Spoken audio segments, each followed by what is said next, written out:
Welcome to Module 5. In this module, we'll be learning about the total cost of ownership. The price that we charge for the client is not just the development cost. There are other costs involved as well. So the client knows what they will be spending not just now, but also 2, 3, 4, 5 years down the line so that they can accurately budget for the project. So let's get deep into this. Here is what happens when you do not present the total cost of ownership. A client approves a $400,000 development budget. The project launches and the life is good. However, in month 2, the infrastructure bill arrives at $5,000 per month. By month 3, an additional database license is needed for $2,000 per month. By month 6, the system is scaling and the compute cost increases from $5,000 to $12,000 per month. The client freaks out and asks, why is it so expensive? Claiming that nobody told them about these costs. Now you are the bad guy because you did not communicate. Here is what happens when you do present the total cost of ownership. In the proposal, you show that the development is a one-time cost of $400,000. Year 1 infrastructure is $37,000. Year 1 support and maintenance is $30,000. This brings the year 1 total cost to $4,067,000. By year 3, assuming 15% growth, infrastructure is $52,000 per year. The total 3-year cost is approximately $1.2 million. Client sees the full picture, no surprises. They budget accordingly, they are prepared. And here's the key. The TCO often shows why your solution is cheaper in the long run than building internally. You could build this yourself, but you would have a full-time engineer, which is approximately $150,000 per year, plus the infrastructure. That costs around $180,000 per year ongoing. Our solution is 40K per year. You save 140K per year. Suddenly, $4,000 upfront doesn't seem expensive. It's cheaper over time. That's the power of TCO. TCO has layers. Each layer feeds the next one. Layer 1 is identify TCO categories. What are all the costs of ownership? To build this project, you are looking at a one-time development cost of $400,000. This covers the initial design and requirements phase at $50,000, the actual development at $250,000, followed by $50,000 for testing and another $50,000 for deployment. Once the system is live, you will have annual infrastructure costs totaling $30,000. This includes $15,000 for servers, $8,000 for storage and databases, $2,000 for data transfer, $3,000 for monitoring and logging, and $2,000 for backup and disaster recovery. Finally, there are annual licensing fees that comes to $15,000. This covers $5,000 for machine learning libraries, $8,000 for development and monitoring tools, and $2,000 for database licenses. For support and maintenance, you are looking at $30,000 a year. This covers $10,000 for on-call support, $5,000 for quarterly security patches, $8,000 for monthly performance reviews, and $7,000 for version upgrades. Ongoing labor costs will total $60,000 annually. This includes $40,000 for part-time DevOps engineer and $20,000 for part-time project management oversight. To handle growth and scaling over the first 3 years, expect to spend an additional $7,000 per year.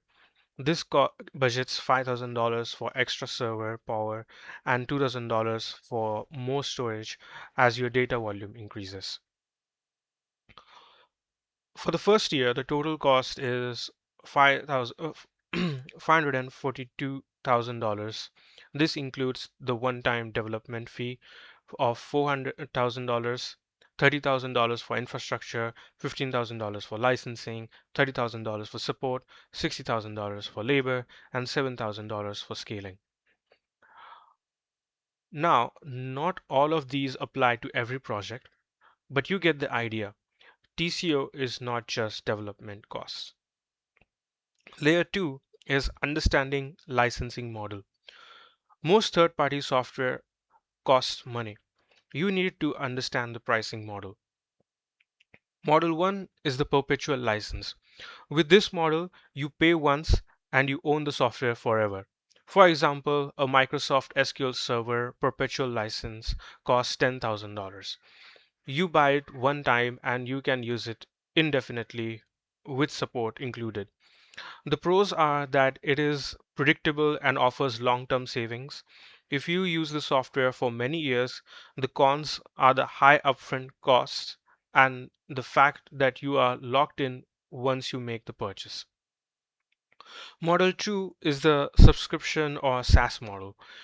You pay a monthly or annual fee to access the software for as long as you keep paying. For example, Datadog monitoring costs $15 a month per host or $18 a month if you pay annually. The pros are a low upfront cost and the flexibility to cancel anytime. The cons are that the total cost of ownership can eventually exceed a perpetual license if you use the software for many years. Model 3 is per seat licensing.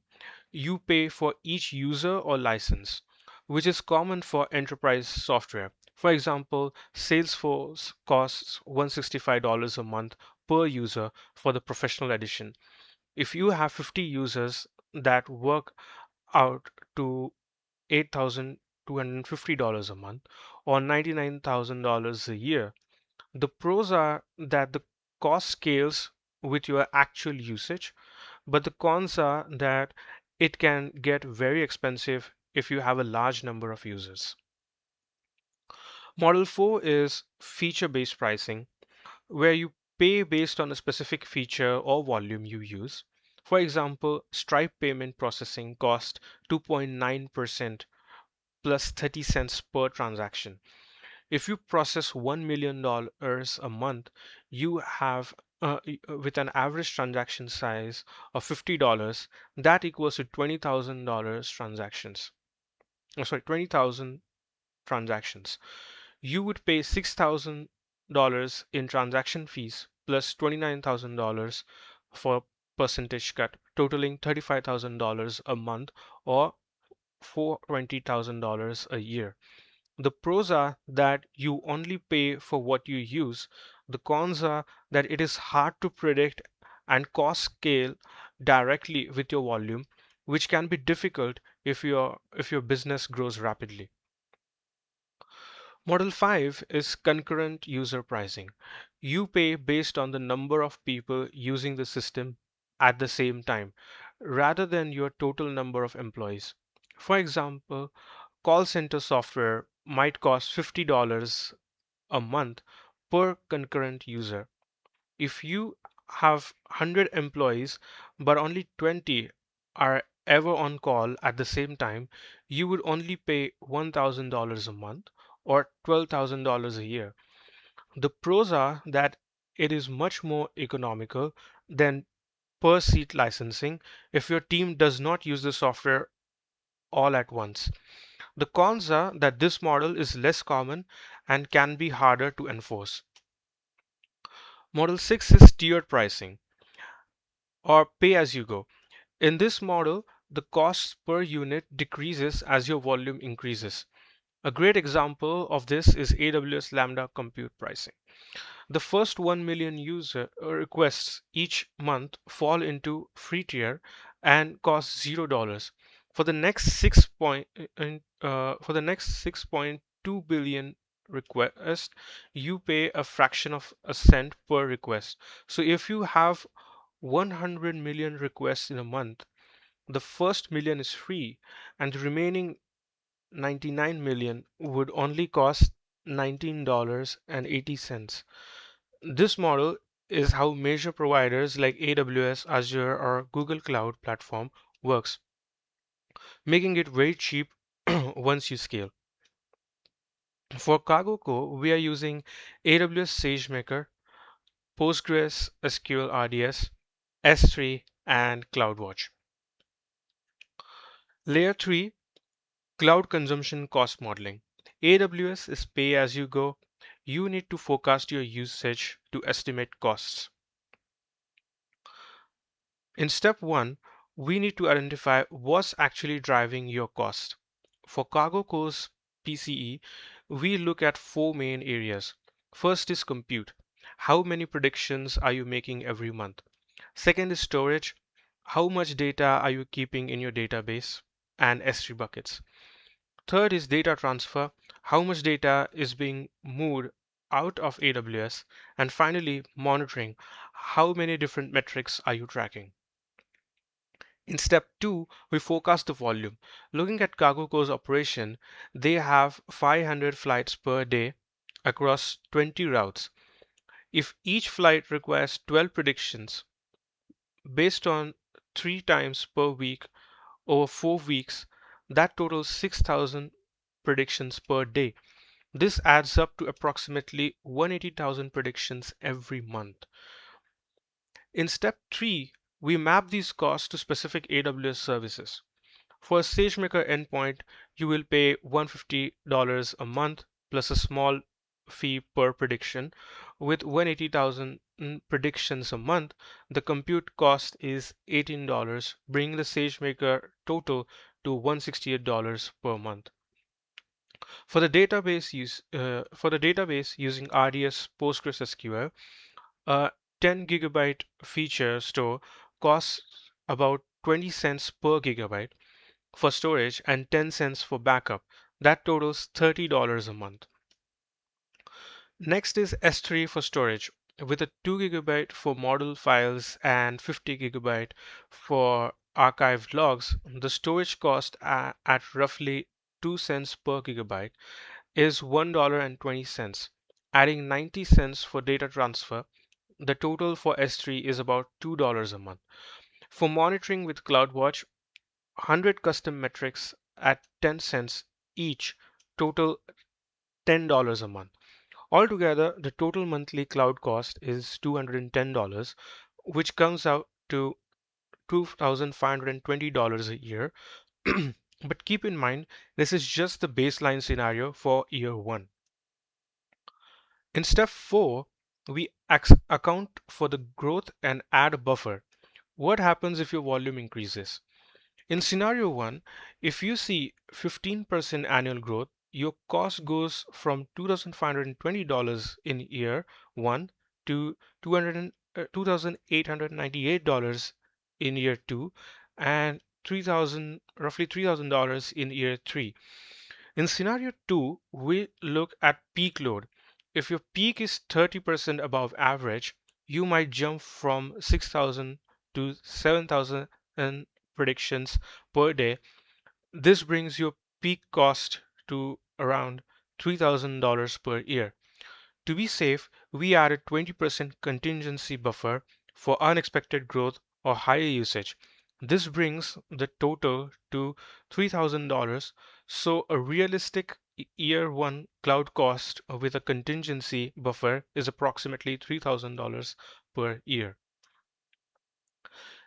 Layer 4 is tiered pricing example in real world. Let me show you a realistic tiered pricing scenario. CargoCo stores 5 gigabytes of model artifacts, 500 gigabytes of archived training data, 50 gigabytes of prediction logs for a 30-day period, and 10 gigabytes of backups. This brings the total storage to 655 gigabytes. AWS S3 pricing uses a tiered structure. For the first 50 gigabytes per month, it is about 2 cents per gigabyte.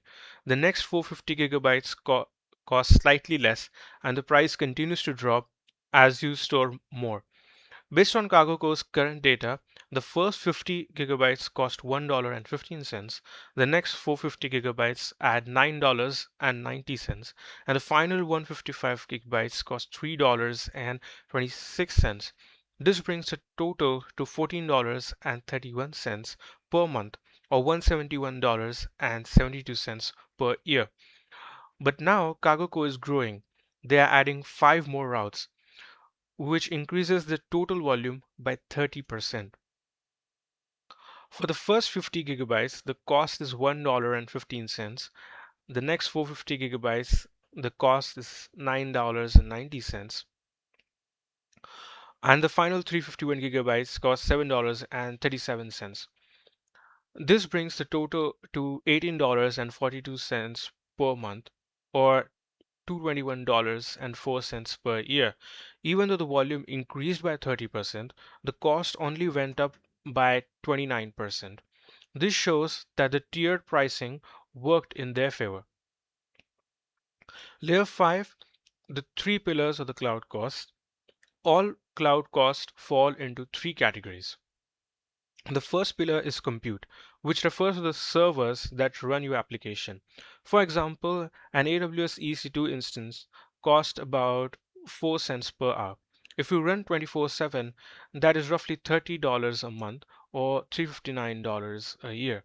However, if you only run it during the business hours for 8 hours a day, the cost drops to about $10 a month, or $120 a year. For CargoCo's SageMaker endpoint, there is a fixed cost of $150 a month to keep the model loaded, plus a variable cost of a fraction of a cent per prediction. This brings the total compute cost for model serving to roughly $2,000 per year. The second pillar is storage, which includes your database, file systems, and backups. There are three main types of storage. Hot storage is for data you access frequently and is most expensive. Warm storage is for data you occasionally use, and cold storage is for archives you rarely touch, making it the cheapest option. For example, AWS RDS database storage costs 20 cents per gigabyte for hot storage and 10 cents per gigabyte for warm backup storage. For CargoCo, keeping a 100 gigabyte feature store in hot storage costs $20 a month, while 100 gigabytes of backup in warm storage costs $10. This brings the total storage cost to $30 a month, or $360 a year. The third pillar is data transfer, or egress, which is the cost of moving data out of the cloud. This is a frequently overlooked expense that can become quite costly. On AWS, for example, moving data in is free, but sending data out to the internet costs about 9 cents per gigabyte. Moving data to another region costs 2 cents per gigabyte, while moving data to another AWS service in the same region is free. For CargoCo, sending predictions to a client dashboard over the internet uses about 10 gigabytes a month, costing only 90 cents. Sending logs to monitoring within the same region costs nothing. This brings the total to 90 cents a month, or $10.80 a year. The key insight here is to minimize egress by keeping data in the same region whenever possible and using caching. TCO only works if your usage forecast is accurate. Underestimating usage will result in client will hit limits, system scales, cost explodes. If you overestimate usage, you have quoted high cost, client thinks it's expensive. How do you forecast then accurately? Step 1 is to understand your usage drivers. For CargoCo, these drivers include 500 flights per day and a prediction frequency of 3 times per week for 4 weeks, which totals 12 predictions per flight. This results in 6,000 predictions every day. We always also account for storage, covering 5 years of history plus ongoing logs and 20 concurrent planners who access the dashboard. For a different project, your drivers might be the number of users, daily transactions, reports generated, monthly API calls, or specific storage requirements. Step two is to validate those drivers with the client. You don't guess, you ask. You might say, Cargo Co, we are forecasting 6,000 predictions per day. Is that right? How many flights are there per day? If the answer is 500, you follow up by asking how often they need predictions. If they say twice a week, you then ask about peak days, like holidays, to find out the variance. If there is a 20% variance, you can confirm that while the baseline is 6,000 per day, the peak is 7,200. Now you have validated numbers. Step 3 is to build scenarios. You create multiple scenarios to account for uncertainty. Scenario 1, the conservative base case. You have 6,000 predictions per day and 10 gigabytes of storage, resulting in a cloud cost of $10,000 per year. Scenario 2 accounts for 15% annual growth. You start with 6,000 predictions per day in year 1, increasing to roughly 7,000 in year 2, then roughly 8,000 in year 3. The cloud costs grew accordingly. Scenario 3 is aggressive growth. If CargoCo acquires a competitor and doubles their routes, they would jump to 12,000 predictions per day. This would put the cloud cost to 15,000 and $20,000 per year and would require infrastructure scaling. Step 4 is to add a contingency buffer. For each scenario, you should include a buffer to account for spikes and unknown factors. A typical buffer is between 20 to 30%. If we take our conservative scenario and add a 20% buffer, we plan for a maximum of 7,200 predictions per day. This brings the annual cloud cost budget to roughly $13,000. This approach gives you the headroom needed for unexpected spikes without overrunning your costs. Step 5 is to document your assumptions. In the proposal, you should write the following. Under usage assumptions for year 1, we forecast the following based on our discovery phase. First, we expect 6,000 daily predictions based on 500 flights with 12 predictions each. This results in a monthly volume of 180,000 predictions. We are budgeting for 10 gigabytes of storage to cover 5 years of history and 30 days of operational logs. Finally, we have factored in a peak load of 7,200 predictions per day, which includes a 20% buffer for spikes. If actual usage differs, here is the impact. If it is 10% higher, expect about $1,000 in additional annual cost. If it is 30% higher, that increases to around $3,300. If usage is 50% higher, we will need to scale the infrastructure, which would cost approximately $5,000 for additional setup and $5,000 for ongoing maintenance. We will monitor actual usage monthly and adjust these projections if any new trend emerge. These are the common forecasting mistakes. One common forecasting mistake is using competitor data. You might think that because company X processes 1 million predictions per month, you might need that too.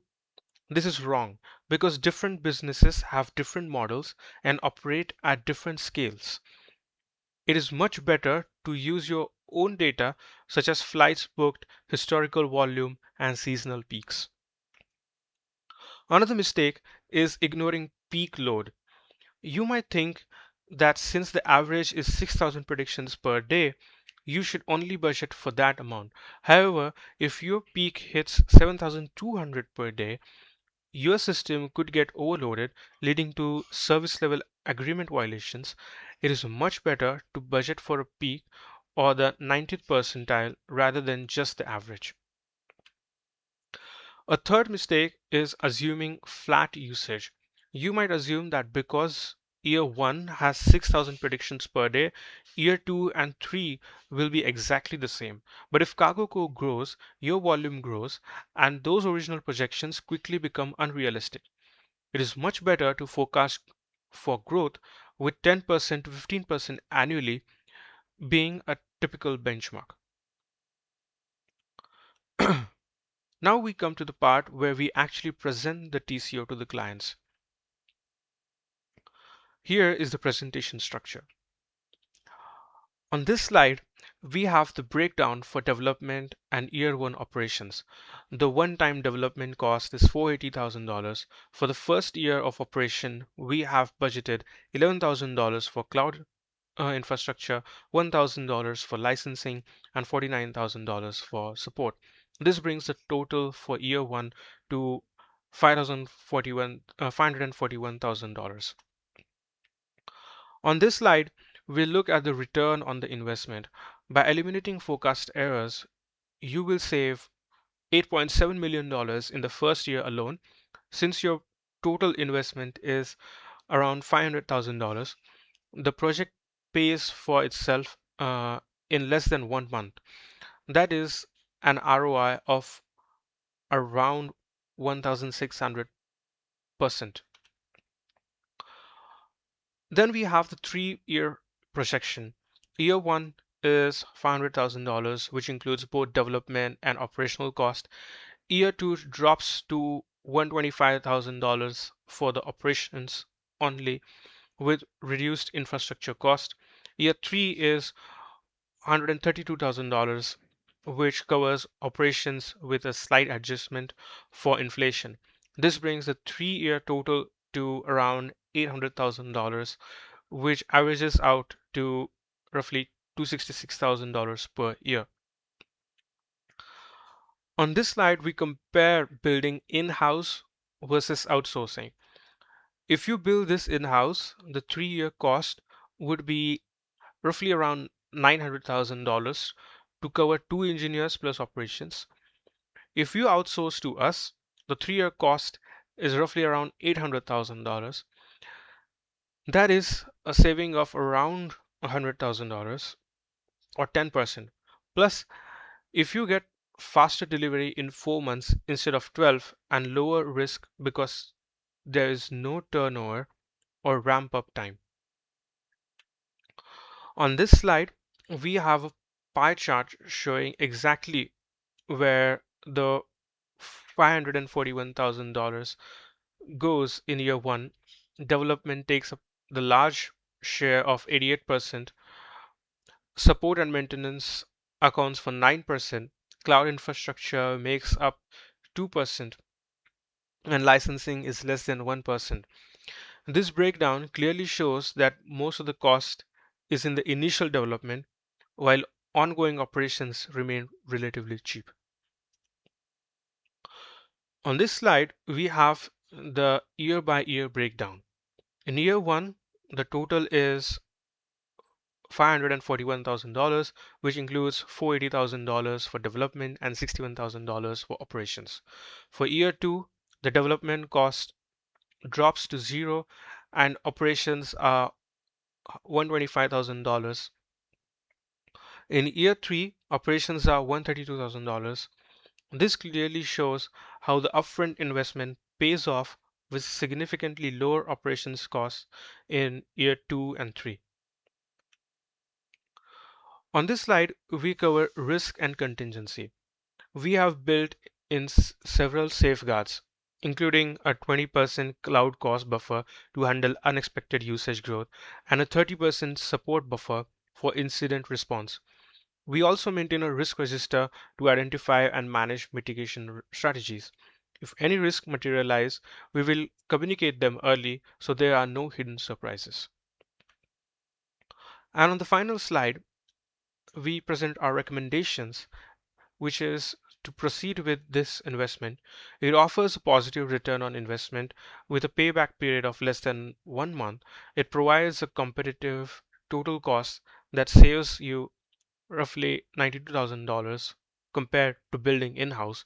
Furthermore, it presents a lower risk because we are held accountable, and it ensures faster delivery, reaching full value in just 4 months.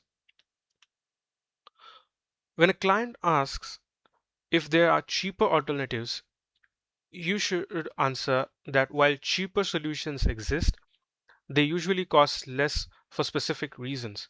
They might lack essential features like reconciliation or high accuracy.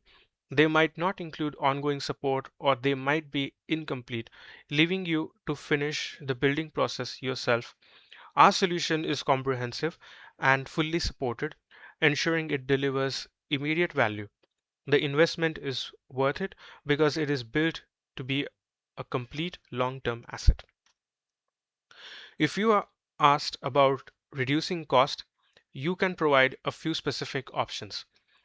Option 1 is to deliver the phase 2 features. This would reduce the development cost by $150,000 right now, but it means you will have fewer capabilities at launch. Option 2 is to use open source alternatives. This saves $1,000 a year in licensing fees, but will increase your overall support burden.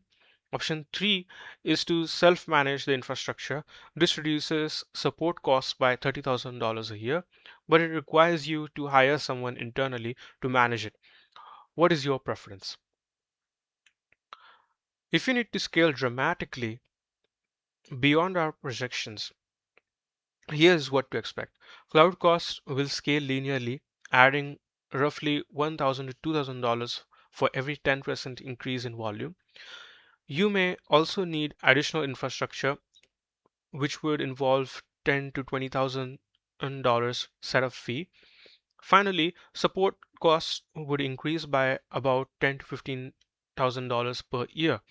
We will monitor the situation closely and alert you immediately if our projections change. These are the TCO mistakes I see commonly. One common mistake is ignoring egress cost. You might budget for compute and storage, but completely forget about a data transfer moving out of the system. For instance, if a client transfers 1 gigabyte of logs per month to another system, it costs about $108 a year. That seems small, but if you multiply that across 10 clients over 10 years, you are looking at over $10,000 you didn't budget for. It's much better to always ask how much data leaves the system and where exactly it is going. A second mistake is failing to account for monitoring. You might set up the system but forget to budget for log aggregation through services like CloudWatch or Datadog, as well as alerting, dashboard maintenance, and incident response. These costs can easily run between $5,000 and $15,000 per year for each project. It is much better to budget for monitoring and observability right from the start. A third mistake is understanding support cost. You might think that once a system is built, it will simply run itself. In reality, models drift, infrastructure fails, and bugs eventually surface. You need support to handle these issues, which can cost anywhere from $30,000 to $60,000 a, a year per project. A better approach is to budget a 10 to 15% of the initial development cost annually for ongoing support. A fourth mistake is failing to forecast growth. You might estimate your usage for year one and assume it will stay the same forever. But as a company like CargoCo grows, their flies and predictions increase, which means cost increases too. If your cloud costs are $10,000 in year one, they could easily jump to $20,000 by year three. If you haven't budgeted for this, you will be caught off guard. It is much better to forecast for 10 to 20% annual growth and budget accordingly. A fifth mistake is ignoring license expiration. You might use a tool with a 1 year license and assume it will renew at the same price. In reality, prices go up. License term changes and new requirements emerge. If a license costs $10,000 in year one, it could increase to 20% to $12,000 in year two, and another 20% to $14,000 in year three. This brings the 3-year total to $36,000 instead of $30,000 you budgeted for. It is better to check license terms annually and budget for at least a 5% annual increase. Mistake number 6 is over engineering your infrastructure. You might deploy an enterprise grade architecture with full redundancy, failover, and multi region support at a cost of $50,000 a year. However, if your overload doesn't actually require that level of complexity and 99% uptime is sufficient, a simpler architecture could cost only $15,000 a year. In this scenario, you would be overpaying by $35,000 every year. It is much better to right size your infrastructure to meet actual requirements by asking what level of uptime do we actually need. In conclusion, total cost of ownership is about showing the full picture. It is not just about the development cost, it is the entire 3-year view. Here is what you have learned. First, TCO includes everything: development, infrastructure, licensing, support, and labor. Second, remember that cloud costs are built on 3 pillars: compute, storage, and data transfer. Third, always forecast your usage and get your client to commit to specific volume projections. Fourth, use multiple pricing models like perpetual subscription, tiered, or per seat to find the best fit. Fifth, create year by year projections that account for growth. Six is always compare building versus buying. You will often find that outsourcing is cheaper in the long run. Seven is present your TCO transparently by showing the full breakdown to build confidence. Finally, update your TCO as you learn more and share those refinements with your client. When you do the TCO right, clients understand the real cost, they are financially prepared, they see the ROI clearly, and they are not surprised by ongoing cost. When you skip TCO, clients are shocked by their year 2 bills, they feel misled, and they blame you for the hidden cost.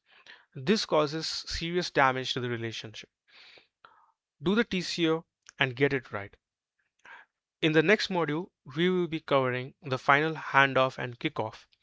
This includes the internal handoff and the client kickoff to ensure everyone is ready to execute the project. See you in the next module. Thank you.